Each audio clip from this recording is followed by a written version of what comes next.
Okay, I know most of you think diet changes are hard, lifestyle changes are hard, but look, I know this for certain.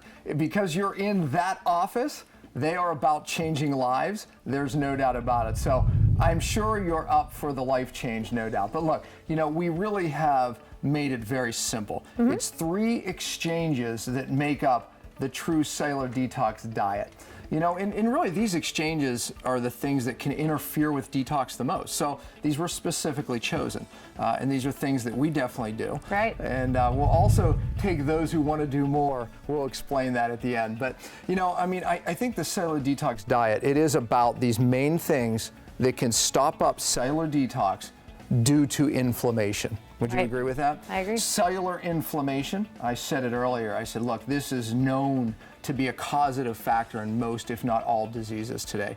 And when we talk about inflammation, it's not the sore shoulder, although that is inflammation. We're talking about every cell in the body. And honestly, I mean, the things that people are putting in, we humans, right, are putting into our bodies food-wise, really are some of the biggest things that drive cellular inflammation. And therefore, remember, that's where true detox starts. Upstream, we have to fix that cell ultimately to get well.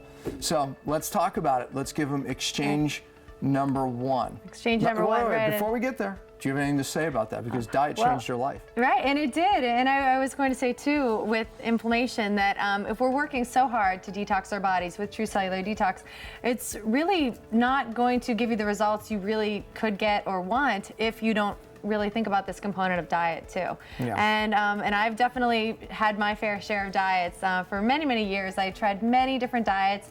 For a while, I followed a macrobiotic diet where I She's the diet queen, I'll tell you that right now. Yes, yes, and I ate grains 3 times a day for years, thinking that I was doing the right thing, but I didn't really realize that I was constantly creating cellular inflammation in my body, and it wasn't helping. So we have a lot of awesome ideas for you here, and to really keep it simple, though, we have broken it down to 3 strategies where you can zone in and really kind of exchange these 3 items for some upgraded, healthier, better items that will decrease cellular inflammation instead of promoting it in your body. Yeah, I mean, everyone can do this. Look, I was very strict. I ate no grains at all for at least 4 years when I was sick. You know, I learned. I mean, I would try even what would we call healthy grains, and I would realize I just didn't feel well the next day, and realize there was some things happening because I had a leaky gut. Certain things were crossing my gut and it inflamed me. But we don't even expect that from them. We just, is change number 1, okay? Let's give it to it. Exchange your grains. You know, what we mean by that is, I think most people watching this have heard gluten. Oh, yeah. Gluten-free. Everyone's going gluten-free. Gluten-free. Yep. I've written many articles about it's not just gluten, you know, because there's things in grains that once somebody has a leaky gut, and what that means, it's kind of like a pipe, right? So you have your intestines, and literally it's open, and certain proteins cross, and your body makes antibodies to these things, and it drives inflammation. Bottom line, you don't feel good after you eat certain foods. Have you described the leaky gut kind of looking like Swiss cheese? Yeah. So those toxins are just leaking out. Yeah. You know, and it really is, people always ask what's causing, because I read an article somewhere, they estimate that 95% of America has a leaky gut. Wow. So that means that people are going, well, I don't because I digest food. No, you could have good digestion, but hours later get a mild headache and never think it's what just happened in your gut, right? Or just have depression, which is linked to leaky gut. I mean, many different things. So, you know, many people don't know it. But the bottom line is, if you do, then there's things like gluten as a denatured protein that cross and really cause havoc. And I'm telling you, most people don't realize it. But it is not just about gluten. There's other things in many grains that cause many problems, including chemicals. And I didn't finish one point I want to finish. Leaky gut. People ask me, what's the number 1 cause? It is toxins. Again, that's why true cellular detox is so important, because ultimately, if you don't get rid of the toxins upstream at the cell, you're never, ever, ever going to really fix leaky gut and everything that goes along with it. So we have to get upstream, and that's what true cellular detox is about. But with that said, if we're putting in things that are causing leaky gut, not helping our cause. That's a problem. So we say exchange your grains. So why don't you give them some of these grains that we say, let's get off of these grains and let's choose better grains. Explain that. Right, and we're getting off not only glutinous grains, but one of the reasons too is because of GMOs, which are genetically modified organisms, which are being sprayed on most of the grains out there. So yes, we're getting off the glutinous grains, but glyphosate is being sprayed, which we'll talk about. GMO is the actual grain that's been genetically altered. Right. So thank you for the clarifying that. Sprayed, but I knew you were going with that. Spraying GMOs, right? They're spraying the glyphosate. They're spraying glyphosate on. It's a chemical. Let's back up a second. You're right. GMOs is not understood, and it needs to be. Genetically modified organisms are a lot of grains today. Just about every corn thing that you find in the store, whether it's a chip, potato chip, corn flake, whatever it is, it's GMO. No doubt about it. If it doesn't say 100% organic, it's GMO. In GMO, why is it so bad? They're genetically modifying these grains, and there's studies that are showing that it is putting holes in our gut, leaky gut. Now, if that weren't bad enough, they're also spraying these genetically modified grains because they're genetically modified to withstand more of this chemical from the very company who makes the genetically modified seeds that they're selling to the farmers, right? They're the ones that make the chemical that we can spray tons of chemical on. So it's called Roundup Ready crops. Glyphosate is the chemical in Roundup. It's the #1 pesticide herbicide used on the planet. And they genetically modify so they can spray more. So the problem is this: we are ingesting more of this dangerous chemical. And by the way, the company says it's safe. Okay, well, look, Stephanie Seneff, leading scientist at MIT, has released multiple studies showing that it does cause leaky gut. It disrupts bacteria in our gut that we need to make normal brain chemicals. So our studies are showing how it affects the brain, diabetes, the list goes on, even heart disease. So, we know this stuff is dangerous. It's not my opinion. We have studies to back that. But the point is that, look, it is sprayed on every conventional grain. So do I believe getting rid of all grain is important? I do. And some of you that want to take it to the, hey, I want to go to the next level. We're going to do a video on that, so stay tuned. But you want to get rid of all grains. But let's say you're darn healthy, and let's just make the exchange from better grains. So what is the exchange? Tell us about those. And some of the grains that are non-glutinous and are going to be more digestible and create less inflammation are quinoa. Quinoa is a great option. It's actually a seed, and that is something that doesn't have gluten in it, but it has a lot of protein in it. So that's one of the better grain choices. Buckwheat is another good choice. A lot of protein. And amaranth and quinoa are also gluten-free grains that would be good to include in your diet in small amounts if you're healthy and feeling good. And also, I think rice, brown rice, wild rice, and again, I think organic options are the best because they don't have the glyphosate sprayed on it. Do you know they're literally conventional grains, all conventional grains. They're spraying it with that chemical, glyphosate, to actually harvest it because it increases the harvest yields.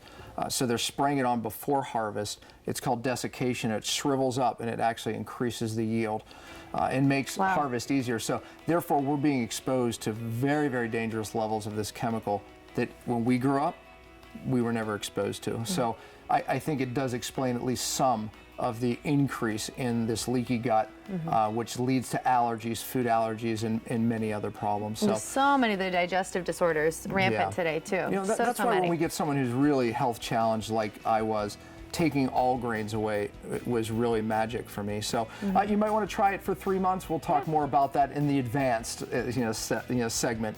But honestly, just exchanging the grains for most of you to these grains, and it's in your resource. So if you didn't take notes fast enough, we have those grains for you. So go from regular grains to these, what I like to refer to as more ancient grains.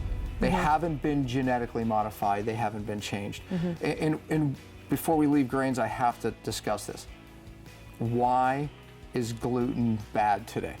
Like, in other words, what happened? When we were kids, did anyone have a gluten allergy? No, we were eating it just fine, and what's the problem now? I know you've thought that, and I have too. Like, what's happened? Well, something unmagical happened in the 70s where a very brilliant guy who really was trying to solve world hunger, Norman Borlaug, he genetically changed. Now, this wasn't GMO now. They just hybridized, is the better word. Hybridized the grain, hitting it with some gamma rays. I mean, this project went on for some years, and he created something called dwarf wheat, was the first really thing that happened. And it used to, regular wheat stood about 4 feet tall, maybe even 6. Now it's about 2 feet tall, hence the word dwarf wheat. But the bottom line is they changed it to basically feed more people, easier to harvest, withstood environmental pressures better, drought. But dwarf wheat is the new gluten. So what happened is during that change, hybridization, it changed the protein gluten. Now, it changed other things too, so it's not just about gluten, but it changed it, and now people are reacting to it, especially those people who have some leaky gut, where that denatured protein that's foreign to your body crosses the gut, and it drives inflammation of the cell, which can drive weight gain. It can drive multiple different symptoms that people don't like, from headaches to thyroid issues, autoimmune, the list goes on. So, we definitely want to evolve to these grains that don't contain gluten, that haven't been hybridized and changed, and they're just simply cleaner foods. So the list is in your resource guide. All right. Check that out. And this isn't just for people that have celiac disease as well. Even if you haven't been diagnosed with this disease, getting off gluten is going to make you feel better. Yeah, there's no doubt. I obviously, a lot of people today, weight loss resistance is what I refer to. People who just can't lose weight despite what they eat and despite how much they exercise. And by the way, the #1 reason for that is toxins, neurotoxins, which true cellular detox, right? Right back to that. So when we get these people who can't lose weight, boy, this is the answer. True cellular detox has been an answer, for so many people struggling. But yes, you're right. This is about people who actually eat these grains. It does cause weight loss resistance, and that's a big problem. So huge. Let's get to the second one. Exchange #1, exchange your grains. All right, and exchange #2, exchange your sugars. So we're getting rid of refined sugars and artificial sweeteners and adding in healthier sweetener options. So we like to use stevia, small amounts of stevia, and a very high quality stevia. You don't want a stevia that is chemically processed. So Truvia is not, there's other things in some of those products that we don't like. Right. And again, I mean, we want a pure stevia, and then that's what we really want to look at. So. Yes, very so. And most health food stores, by the way, sell pure stevia extract now. So that exchange is really easy. Very easy, yeah. But I do have to bring up a topic that most people don't understand sometimes, right? Okay. So here I am sitting on an airplane, right? I tell the story all the time. Invariably this happens, this is real, and the person next to me orders a Diet Coke, okay? I can't help but ask the question, oh, so why do you order the Diet Coke? And I get the same answer. It's never because I want to lose weight or I'm afraid of gaining weight. They say, oh, well, I actually like the taste better. And I believe that. However, I always say, but what about when you first started Diet Coke? Did you like the taste? No, I acquired a taste for it, and now I like it better. There's a reason for that. It's an excitotoxin. It's actually a toxin for your brain, and it makes you addictive to the product. So these artificial sweeteners are more addictive than sugar, and here's the kicker. Most people start those products because they want to lose weight or they're afraid to gain weight. But the fact is they stimulate hormones and affect hormone receptors that actually cause you to gain weight and not be able to lose weight. So, tip, don't go to the artificial sweeteners. Let's stay to the stevia extract. So, and I'm gonna getting rid of the tip. refined sugars, and that's white sugar, as you know, but even some of the other healthier sugars like the evaporated cane juice, the raw sugar is sugar. So you really want to keep that at a minimum and avoid the artificial sugars. We like stevia, small amounts of raw honey can be used in some recipes, and I also like grade B maple syrup once in a while too. Grade B tends to have more minerals than grade A, so that's a nice option if you just want to kind of sweeten, some desserts here and there, but not in excess, because as we know, sugar is sugar, and sugar drives inflammation. That's a great, I was going to make the point. We kind of went off of grains already, but why we're exchanging you to these grains or getting rid of them completely is really about controlling cellular inflammation. I think that Wheat Belly is a book that I think is needs to be held up here a little bit, because You know, Bill Davis did a great job of getting people to understand this fact. 2 pieces of whole grain toast drives glucose, which drives inflammation of the cell, the same as drinking a 12-ounce soda. You know, so you have to understand that, you know, that there is a correlation, and he really made that well. So remember, if we control grains, switch to those grains or no grains, we're going to control glucose, and same with the sugar. Here's a little tip for you. Get rid of everything that has OSE in the ingredients. Dextrose, sucrose, what else? Fructose. What else? Anything else? I don't know. A lot of O's. Os. Get rid of the O's. Yeah, get rid of the O's, and you're gonna get rid of a lot of sugars in your diet. But look, some things naturally have sugar. We don't want these added sugars. And here's a big one that people don't recognize: corn, high fructose corn syrup, which has been identified to have high mercury levels. It's also really not a food, so it's worse than regular sugar. So get rid of the high fructose corn syrup. Let's stick to the natural sugars. The best thing to put in your coffee, tea, we'll talk about that in a minute, is going to be the stevia. And you do acquire a really good taste for it. Hey, if people learn to acquire a taste for the aspartame, you know, these chemicals, they can definitely acquire a taste for the stevia. That's great. And stevia is 200 times sweeter than regular table sugar, so you don't need much either, just a tiny little sprinkle. And after a while, too, once you kind of get off sugar, you might find you don't even need it in your coffee anymore at all. So, you know, you can definitely You don't use it at all? No, I don't, and I don't find that I need it. But when you want a little sweetness, it is nice to have it as an option. All right, let's just get it out there right now. Look, okay, so we keep saying coffee. You're a healthy person, right? Let's bring up the coffee. You know, does Dr. Obama, do you know, drink coffee? We do, but it's very little, maybe 1 cup in the morning. And you can tell them what we put in that, but we do very little, and we use stevia, and we use organic coffee, because coffee does carry a lot of toxins. I believe coffee is actually super high antioxidant, one of the highest. So it's very healthy. But if you're drinking cup after cup, you can overstimulate your adrenals. That I don't recommend. Right, and a low-grade coffee as well. A lot of coffees out there are covered in mycotoxins and mold, and that is a huge issue with a lot of coffee out there too. So there's good coffee and there's bad coffee, and if you want to upgrade your coffee, we love to add in some good fats as well. Ask the doctor in the office, because they probably drink a healthy coffee, and they can guide you in a better direction. So that's true. Okay, so we were on the sugars, and I had to go through. Oh, hold on, wait, back up one more time. Can I drink wine? Can I drink alcohol? That's a good question. Well, let's just hit all you are detoxing. Right, I know you guys are thinking that. I know you're thinking that. Wondering about the coffee, wondering about the wine. Yes. So, well, do you drink wine? I mean, so people are doing this, you know, this is the 3-month detox. So during the detox program, is it okay to have some wine? Should they wait to do it till after the detox program? Look, I mean, ultimately, alcohol can stress the liver, which is a detox pathway, right? And, you know, no doubt we don't want to challenge the detox pathway. So my advice to you, again, if you're already pretty healthy and you're just doing this to become healthier, you're an athlete, you want to become a better athlete, a little wine, you know, with a meal, you know, couple nights a week, special nights, keep it for the special nights, absolutely. If you're challenged, my advice would be to hold off. So, you know, we want this detox period, this 3 months, you know, to be really about getting rid of chemicals. So we don't want to challenge it in any way. So there you go. I hope I answered your question. All right, let me go. You were going to go to number 3. And number 3, so the third one is to exchange your oils. Or as you maybe want to say, get an oil change. Right.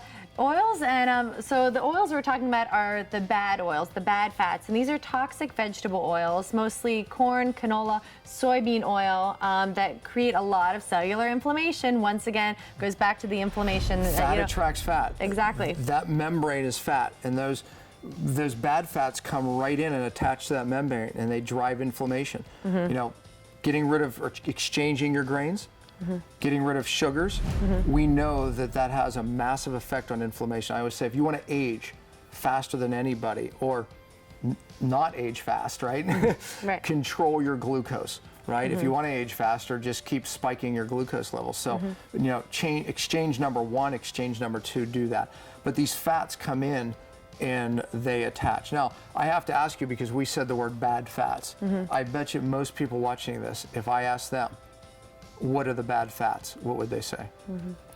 Well, probably the saturated fats, right? And the cholesterol. Weren't you thinking that? If we said bad fats, you were thinking cholesterol and saturated fat, no doubt. I'm going to show a 180. I have a concept I call the 180 concept, and you can apply this. If you want to know about health and nutrition, watch TV, the media, read articles, do 180 degrees opposite, and somehow you hit it right every time. The fact is this isn't my opinion. Cholesterol is probably the most important fat in the body. It's the most important fat for your brain. Saturated fat and cholesterol are the most important fats that stabilize the cell membrane. That's what we've been talking about here. How important is that cell membrane for detox? And, you know, yes, but it's we're everything. Avoiding them. We're right? avoiding them, right? I mean, every culture on the planet has had high quantities of saturated fats and cholesterol. Or taking drugs to push your cholesterol down, right? We're being lied to.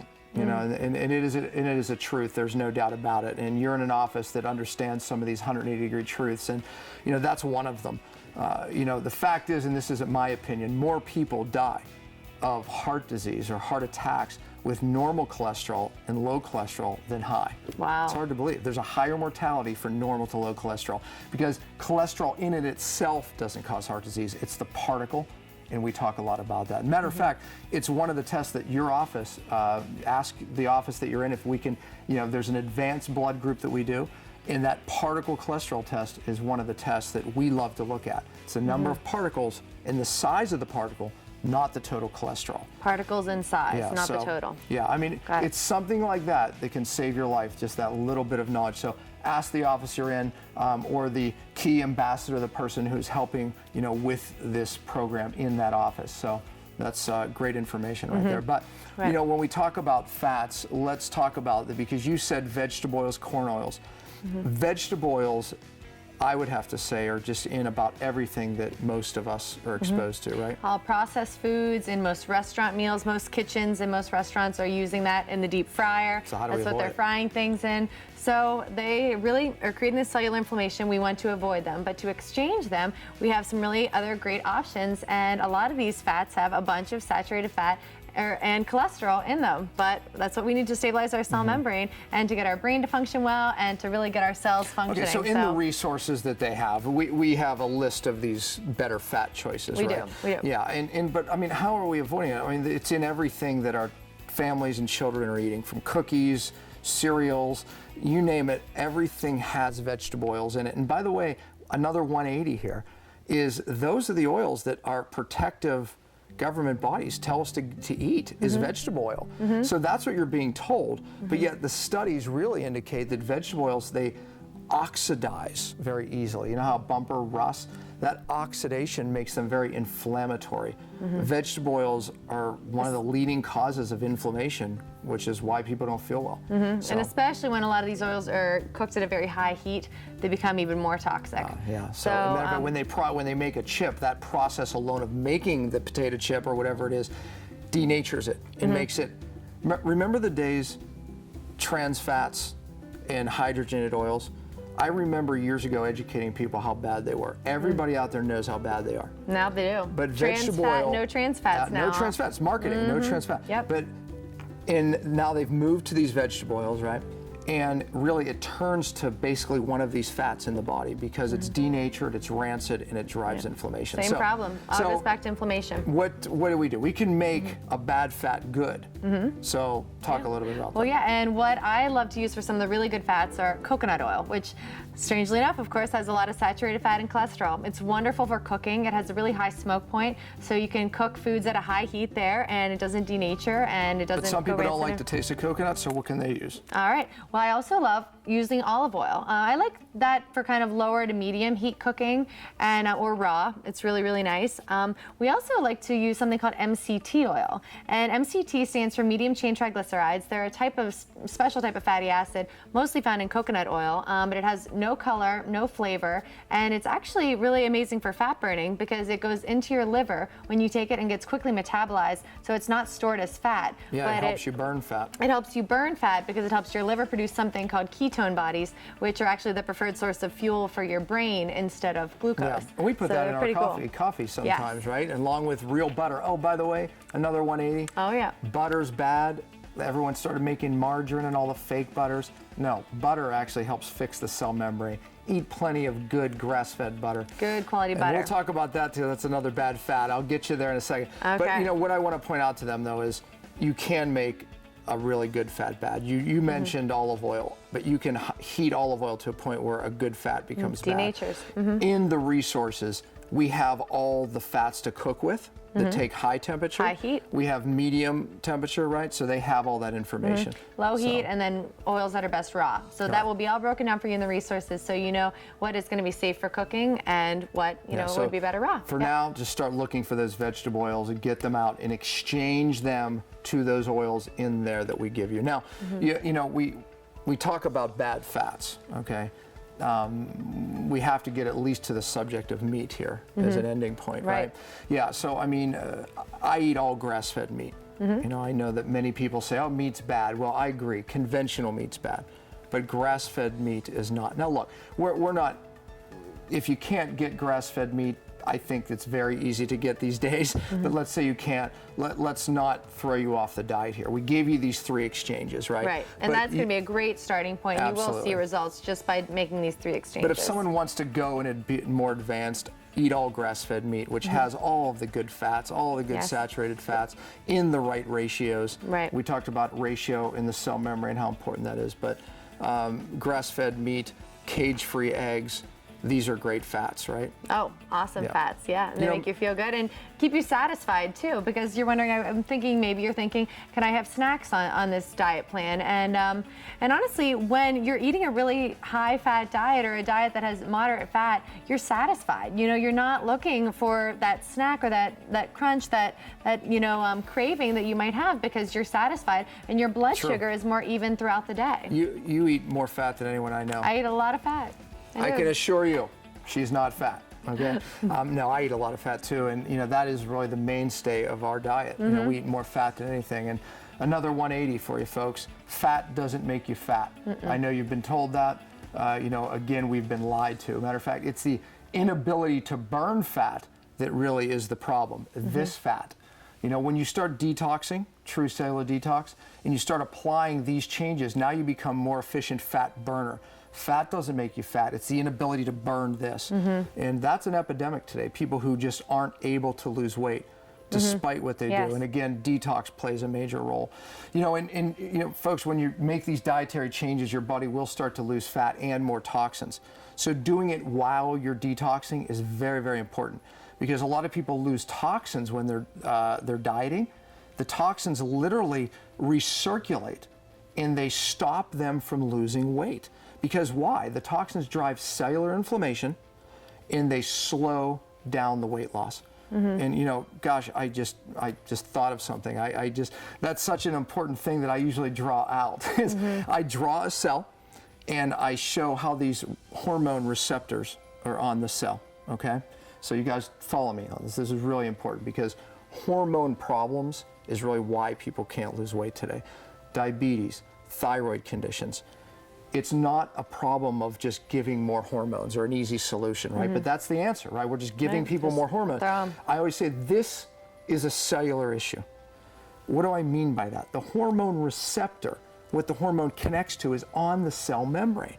So when that membrane is inflamed, this hormone can't attach to the receptor.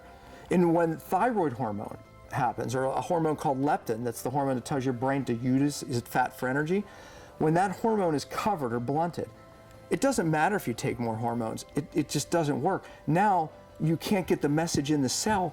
People are gaining weight. They're not able to lose weight. And when thyroid hormone's blocked and insulin, now you don't have energy. You're brain fogged. You don't feel well. If you fix the cell, you get well. You know, we eat high fat because high fat makes up that membrane.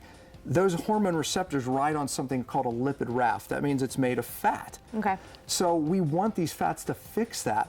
You know, this is an epidemic, and this is the answer to the epidemic. The diet plays a crucial role, but I'll tell you, you'll never fix those inflammation, and therefore the hormone receptors, without detox. So that's where true cellular detox comes around. So, okay, well, I know most of you watching, some of you watching this are going, you know, I'm overwhelmed just with that, right? No, but look, we have the resources. It's very easy. 3 exchanges. But some of you watching this say, I want to take it to the next level. Well, we have a video for that. So we're going to educate you on that. And this is a choice for those who want to go to the next level. And it's things that you and I do every day. Right? Strategies we employ that have really taken our health to the next level. It is true. Yeah, and I promise you've never heard of them, and it's very unique. You were going to say something. Right. And I was just going to add on too, to go back to the 3 exchanges. If you are wondering how this looks and maybe seeking some resources on that, we do have a 90-day meal plan that you can access in your resources section that lays it out for you, what it looks like day to day, breakfast, lunch, dinner, optional snacks, to really follow this plan and to really maximize your results with the whole program. Yeah, so I mean, you're even going to have something in there as far as even people who want to do grain-free and people who don't want grain-free. So we make it really easy for you, and we even have the pyramid. Yes. If you so this is the cellular detox pyramid, and I think that makes it pretty simple too. So really breaks it down. But look, we're going to see you in the advanced video here, and those of you who want to take it to the next level, athletically, feeling good, we'll see you there. See you there.